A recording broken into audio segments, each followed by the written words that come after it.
ಅವ್ರ ಜವಾಬ್ದಾರಿ ಇಲ್ಲ ಅಂದ್ರೆ ಬರಬಾರ್ದು. ಅವ್ರು ಬರೋಕಿಲ್ಲ, ಹಕ್ಕಿಲ್ಲ. ಅವ್ರು ಇಲ್ಲಿ ಬಂದಿದ್ದಾರೆ ಅಂದ್ರೆ ಅವ್ರು ಅನ್ಯಾಚಾರದಿಂದ ಅವ್ರು ಡೈರೆಕ್ಷನ್ ಮಾಡಿ ಕಳಿಸ್ಬೇಕು.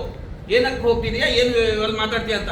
ಬಂದಿಲ್ಲಿ ಕಾಯಿ ಕೊಟ್ಟು ಚಾಪಲ್ಲೆ ಕೊಡ್ಲಿಲ್ಲ, ಇಲ್ಲಿ ಚಾ ತಿಂಡಿ ಕರೀಲಿಲ್ಲ ನಾವು ನೋಡಿ. ಈಗ ಬರೋದು ಹೇಳಿಲ್ಲ ಅವ್ರು ಹೇಳಿ ಕೇಳಿ, ಏನಕ್ಕೆ ಕೇಳಿ ಅವ್ರಿಗೆ ಎನ್ಎಚ್ ಕೇಳಿ. ನೀವು ಯಾಕೆ ಪಬ್ಲಿಕ್ ಸ್ಪ್ರೆಡ್ ಮಾಡ್ತಾ ಇದ್ರಿ?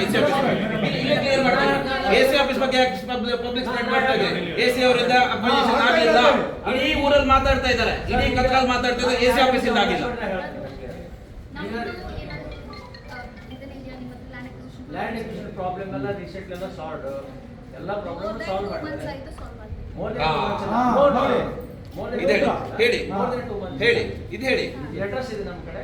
ರೀಸೆಂಟ್ಲಿ ಎಷ್ಟು ಅವರು ಮೋರ್ ದೆನ್ 2 ಮಂತ್ಸ್ ಅಂತಾರೆ, ನೀವು ರೀಸೆಂಟ್ ಅಂತಾರೆ. ಎಷ್ಟು ದಿನ ಹೇಳ್ಬಿಡಿ. 15 ದಿವಸದಲ್ಲಿ ಈಗ 15 ಡೇಸ್ ಲಾಸ್ಟ್ 15 ಡೇಸ್ ಆಗಿದೆ.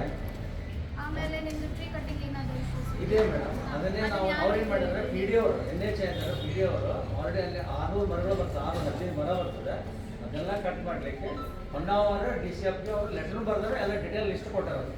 ಅವ್ರು ಬಂದು ಟ್ರೀ ಕಟ್ ಮಾಡಿದ್ರೆ ನಮಗೆ ರೋಡ್ ಅಗಲ ಎಷ್ಟು ಮಾಡ್ಬೇಕಲ್ಲ ಅಷ್ಟು ಸಿಗ್ತದೆ. ಎಲ್ಲಿ ಸುಳ್ಳು ಹೇಳ್ತೀರಿ? ನಾವು ಪಂಚಾಯತ್ ಮೀಟಿಂಗ್ ಕಳಿಸ್ತಾರೆ, ನಿಮ್ಮ ಫ್ಲಡ್ ಮೀಟಿಂಗ್ ಅಲ್ಲಿ ನಿಮ್ಮವರು RNS ಅವ್ರು ಬಂದು ಹೇಳಿದ್ದಾರೆ.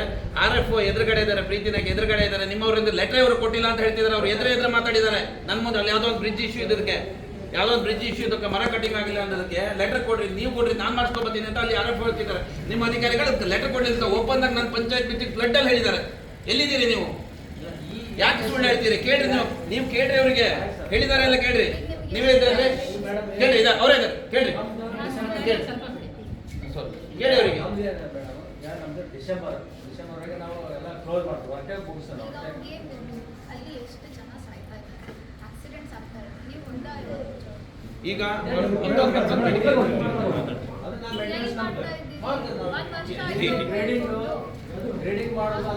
ಗ್ರೇಡಿಂಗ್ ಮಾಡ್ತಿದ್ರಿ.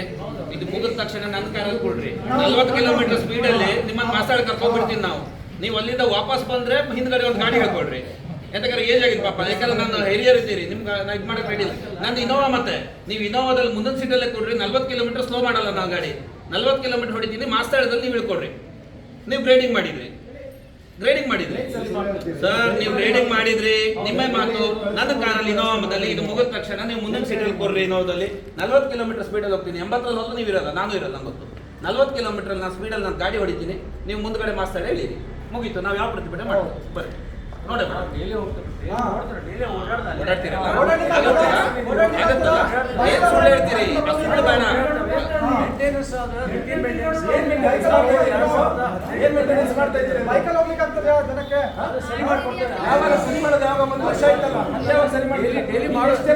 ಅವ್ರು NH ಮಾತಾಡಕ್ಕೆ ಹೇಳ್ರಿ. ನಿಮ್ಮ ಮೇಲೆ ಅವ್ರು ಇದ್ದಾರಲ್ರಿ, ಅವ್ರು ಯಾಕೆ ಸುಮ್ಮನೆ ಬಾಯಿ ಮುಚ್ಚಿ ಹೋಗ್ತಿದ್ದಾರೆ? NH ಗೊತ್ತಾಗೋದಿಲ್ಲ ಅವ್ರಿಗೆ. ಯಾವಾಗ ಶುರು ಇವತ್ತೇ ಸ್ಟಾರ್ಟ್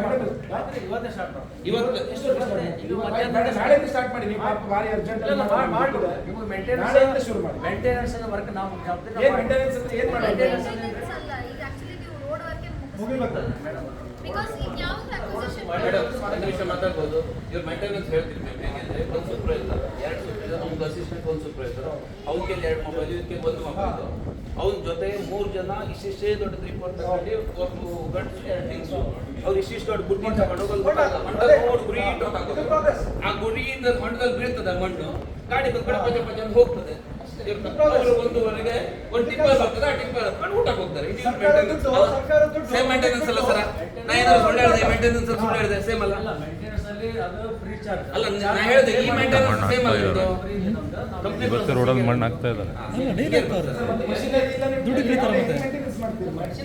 ಎಲ್ಲಿದೆ ಅಲ್ಲಿವರೆಗೆ ಎಲ್ಲೂ ಇಲ್ಲ ಪಾಪ. ಅವರೊಂದು ಇಂಜಿನಿಯರ್ ಓದಾಡ್ಬೇಕು, ನೀವೇನ್ ಮಾಡ್ತಿದ್ದೀರಿ? 2-3 ಜನ ಇಂಜಿನಿಯರ್ ಓದಾಡ್ತಿರ್ಬೇಕು ರೋಡಲ್ಲಿ ಬಿಟ್ಕೊಂಡು. ನೀವು ಯಾರೇನ್ ಮಾಡ್ತೀರಿ? ನಮ್ಗೆ ಗೊತ್ತಿದೆ ನಿಮ್ಮ ಎಷ್ಟು ಮೇಂಟೆನೆನ್ಸ್ ಅಂದಿ. 1-2 ಇಂಜಿನಿಯರ್ ಪಾಪ ಹಗಲು ರಜೆ ಬಿದ್ಕೊಂಡು ಓದಾಡ್ತಿರ್ತಾರೆ. ಅಲ್ಲಿ ಬಿಟ್ಟು ನಮ್ಗೆ ಏನು ಮಾಡಿಲ್ಲ. ಸುಮ್ಮನೆ ಇದ್ಬಿಡಿ. ಸುಮ್ಮನೆ ನೀವು ಮಾಡಿದೀರಿ ಅಂತ ಪ್ರೋಗ್ರೆಸ್ ಹೇಳಕ್ ಹೋಗ್ಬೇಡ್ರಿ ನೀವು. ಅಲ್ಲ ಸರ್, ಯಾವಾಗ ಶುರು ಮಾಡ್ತೀರಾ? ವರ್ಕ್ ಸ್ಟಾರ್ಟ್ ಆದ್ರೆ ಮಳೆ ನಾವು ಅಲ್ಲೇ ಸ್ಟಾರ್ಟ್ ಒಂದು ಕೆಲಸ ಮಾಡ್ರಿ, ಆಯ್ತು. ನಾವು ಇದ್ರ ಮಧ್ಯೆ ಮತ್ತೊಂದು ಬೇಡಿಕೆ ಇಡ್ತೀವಿ. ಇದೊಂದು ಮತ್ತೊಂದು ಬೇಡಿಕೆ ಇಡ್ತೀವಿ, ಆ ರಸ್ತೆಯಲ್ಲಿ ಯಾರೇ ಬಿದ್ದು ಪೆಟ್ಟು ಮಾಡ್ಕೊಂಡು ಇಷ್ಟು ದಿವಸಕ್ಕೆ ನಿಮ್ಮ ನೆಗ್ಲಿಜೆನ್ಸ್ ಯಾರು ಪೆಟ್ಟಾಗಿದ್ದಾರೆ ಅವ್ರಿಗೆಲ್ಲ ಇನ್ಶೂರೆನ್ಸ್ ಕೊಡ್ರಿ ನಿಮ್ಮ ಕಂಪನಿಯಿಂದ. ಕೊಡ್ತೀರಾ ಅಲ್ಲೇ ಚಾಯ್ತಾ ಕೊಡ್ತೀನಿ. ಈಗ ನೀವೇ ನನ್ನ ಗಾಡಿಯಲ್ಲಿ ಬರ್ರಿ, ಕನಿಷ್ಠ 5 ಜನ ಕರ್ಕೋಗ್ತೀನಿ, 5 ಜನ ಮನೆ ಕರ್ಕೋಗ್ತೀನಿ. ಇಬ್ಬರನ್ನ ನಾನೇ ಸ್ವಂತ ನನ್ನ ಕಾರಲ್ಲಿ ಮಣಿಪಾಲ್ ಕರ್ಕೊಂಡು ಹೋಗಿದ್ದೀನಿ. ಮಣಿಪಾಲ್ ಹೋಗಿ ಉಳಿದು ನನ್ನ ಖರ್ಚು ಮಾಡ್ಕೊಂಡು ಬಂದಿದ್ದೀನಿ. ಇಬ್ಬರಂತ ರೆಡಿ ಮಾಡಿ ಇಟ್ಟಿದ್ದೀನಿ. ನೀವು ಅವ್ರ ಮನೆಗೆ ಬರ್ರಿ, ಇನ್ಶೂರೆನ್ಸ್ ಕೊಡ್ತೀನಿ. ನಿಮ್ಮ ರಸ್ತೆಯಿಂದ ಆಗಿದ್ದು ಸರ್. ಹೌದಲ್ರಿ? ಲಾಸ್ಟ್ ಟೈಮ್ ಆ ಲೇಡೀಸ್ ಬಳ್ಳಿ ಹತ್ರ ಕೇಳಿ ಏನಿಲ್ಲ, ಬದುಕೋ ಪರಿಸ್ಥಿತಿ ಇರಲಿಲ್ಲ, ಕೋಮಾಗ ಹೋಗಿದ್ರು. ಕುಮಟಾದ ಮಣಿಪಾಲ್ ತಗೋ ಬದುಕಿಸೋ ನೀವು ಕಂಪ್ಲೀಟ್ ಇನ್ಶೂರೆನ್ಸ್ ಕೊಡ್ತೀವಿ ಅಂತ ಇಲ್ಲೇ ಮಾತಾಡ್ರಿ. ನಮಗೆ ಬೇಕು, ನಮಗೆ ಮತ್ತೆ ಪೊಲೀಸ್ ಅಪಾಯಲ್ಲಿ ಆ ರೋಡ್ ಬ್ಲಾಕ್ ಇರೋದ್ರಿಂದ ಇನ್ಶೂರೆನ್ಸ್ ಪ್ರಾಬ್ಲಮ್ ಆಗ್ತಿದೆ.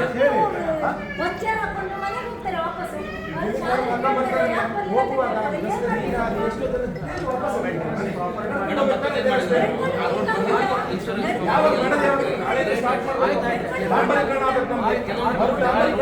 ಡಾಂಬರೀಕರಣ ಏನ್ ಮಾಡಿದ್ರು? ಹೊಸ ರೋಡ್ ಏನ್ ಮಾಡಿದ್ರು? ಹೊಸ ರೋಡ್ ಯಾವ ಮಾಡಿದ್ರು? ಹೊಸ ರೋಡ್ ಮಾಡೋದಕ್ಕೆ ನಾವು 5 ವರ್ಷ